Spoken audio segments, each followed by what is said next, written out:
Welcome to another lovely episode of MiniGrinder Paints, where I'm going to be painting the Young Traveling Mage by Dark Sword Miniatures.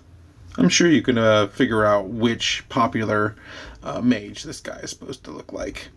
So as always, I'm going to start with a dark prime miniature, and then I'm going to paint out the light with some white.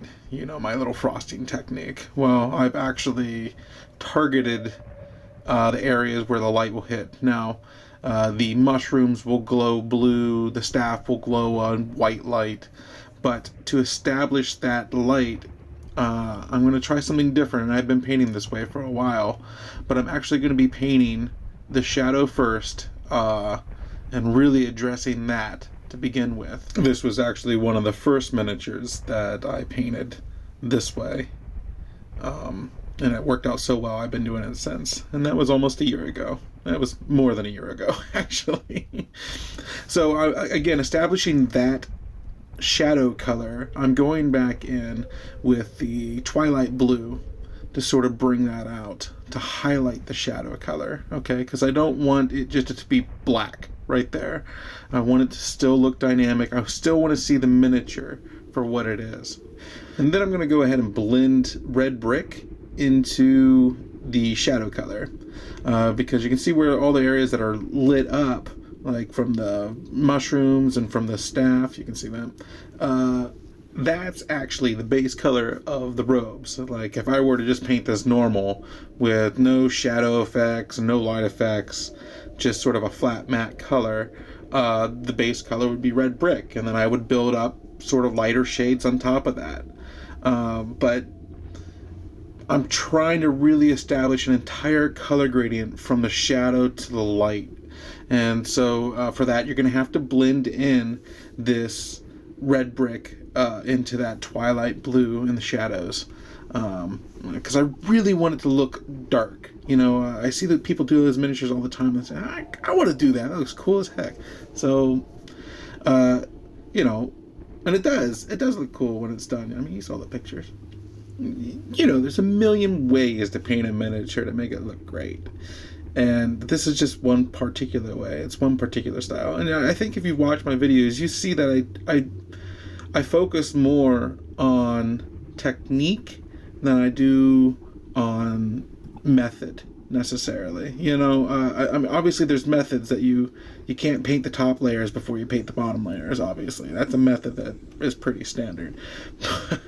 Though, of course, there are always exceptions to the rule, as with all things.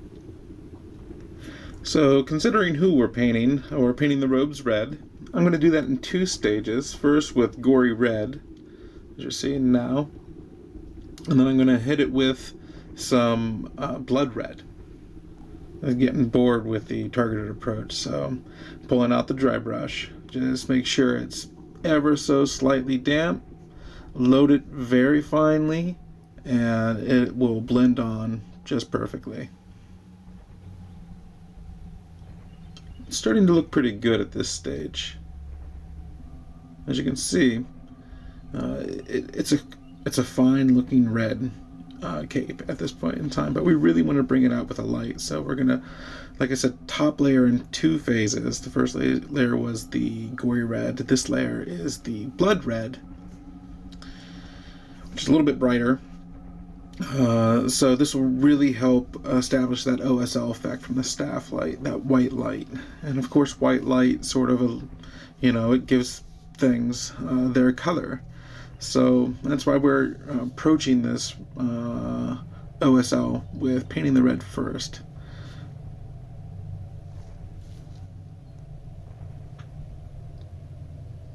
So I don't want pink highlights, so I'm going to use some tan leather here to blend with this blood red. It's not quite pink and it's not quite orange. It's somewhere in between. That's kind of what you want. It depends on the hue of the red, obviously, that you want to play with, but or the lighting. To create some contrast, I'm going to go ahead and highlight this with some fair highlight. It's a little redundant, but how else are you going to say it? When highlighting it, it's easy to overstep your boundaries, and I've clearly done that here. What I've done was I made too much contrast. It's too harsh. So I'm going to go back through and soften that up. Now there's another OSL effect here that I'm prepping, and that is the OSL effect from the mushrooms. They're going to be kind of like, if you recall at the beginning, kind of a glowy, eerie green color that I always love. And of course I'm going to use forest green, again, Master Series paint from Reaper Miniatures. This forest green is actually really a lot of fun to wash with, because it's the true color comes out when you water it down, it seems. So there's a look at what the finished product will look like. Right now we have our wash of forest green as a base color for the OSL effect, and that's the sort of like the outer edge. It's the shadow of the color, if you will. But now we got to brighten that up, and so I'm simply just introducing some pure white here. Get a good mix on your palette. I like using the cardboard palette because it saves my mixes. It's right there. I can tell exactly what shade, what tone, what hue of the mixture that I am using.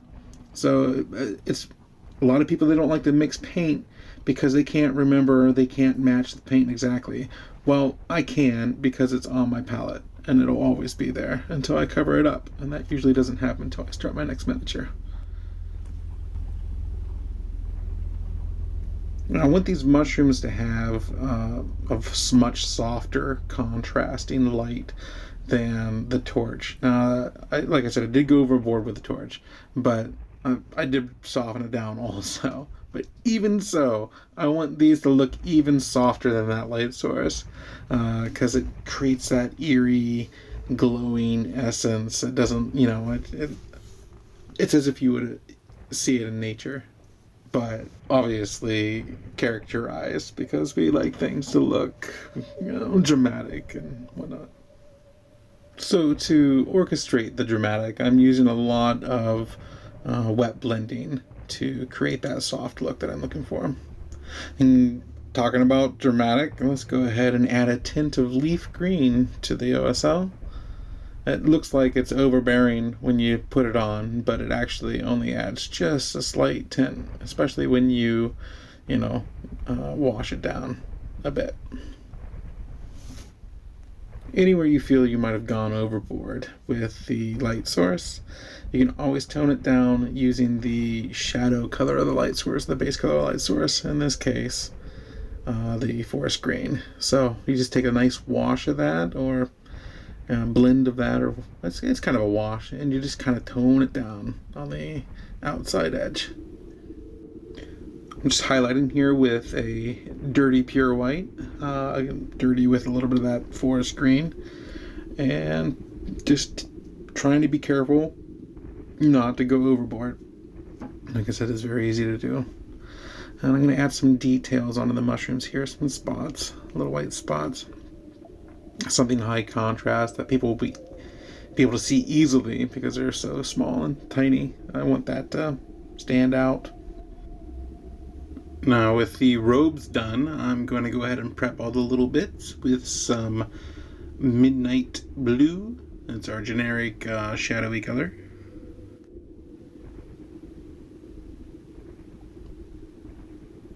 Lest us not forget, even for thy moment, who we are painting. So we're going to have to do some linings on the robes here. Again, I'm choosing midnight blue to base layer all that. I'm loading the paint onto a 5-0 liner, and it is slightly damp. Not too damp, not too wet, just right. So here I'm taking some twilight blue, and I'm just going to go ahead and finish the top layer.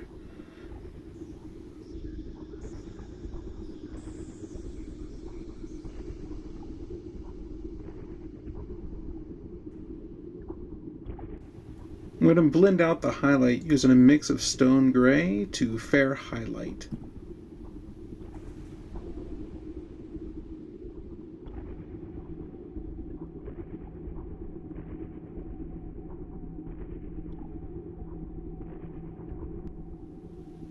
Really take the time to study how the light hits the contour of an object.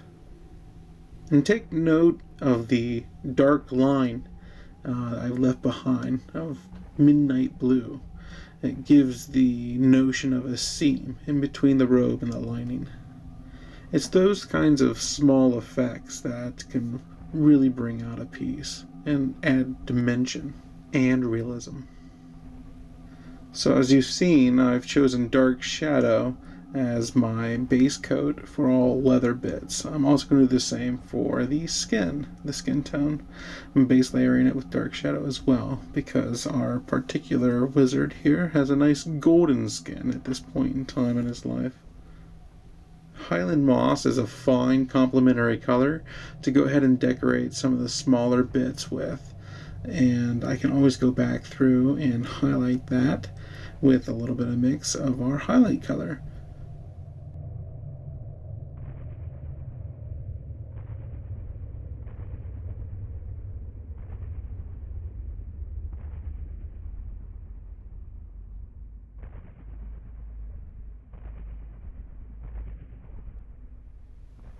Tanned leather is a fine yellowy leather color to use for all the sort of top layer highlights on the leather bits. If you load the paint onto a ever so slightly damp brush, it'll help improve the flow.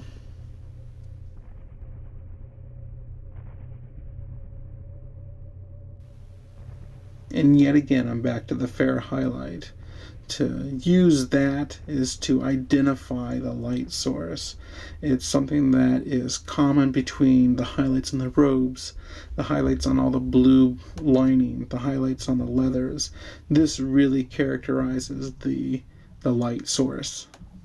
This helps with the overall continuity of the piece. If things don't look quite right, it could still look pretty, but it distracts the mind and creates the illusion of something that's not quite right, because it's not quite right.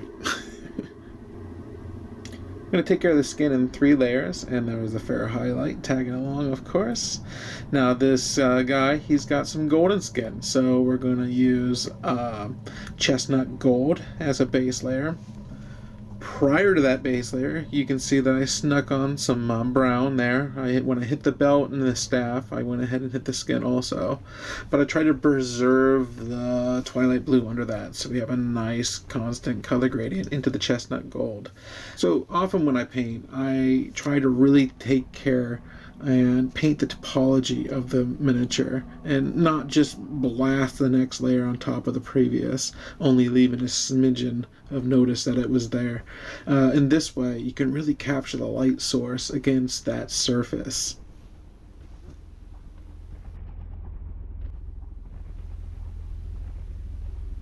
I think it also really brings out the hard work that the sculptor put into the character also, and definitely builds upon it.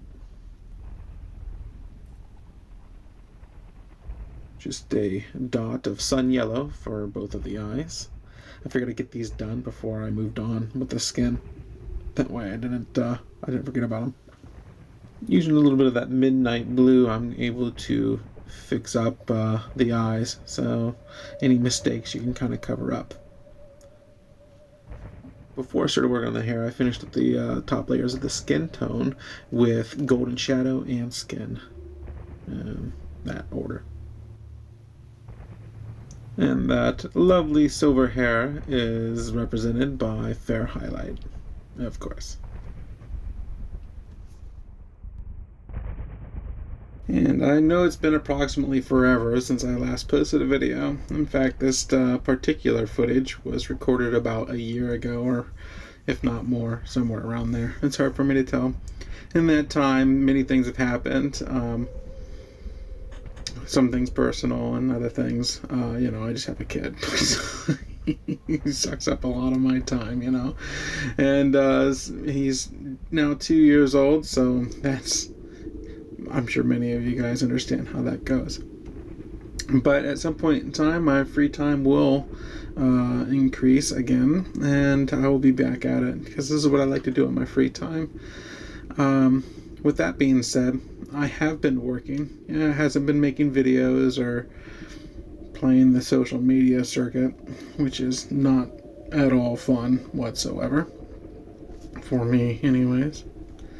And I can't wait to present those projects to you shortly. Those of you who follow me on Facebook at MiniGrinder Studio have seen what I've been up to, and I honestly can't wait to share it with you. This is a big project, and it's finally come to fruition, and I really hope that you guys join me. I want to thank everybody for watching the show, for the subscribers, especially over during my absence. I wish you all the best, and keep painting.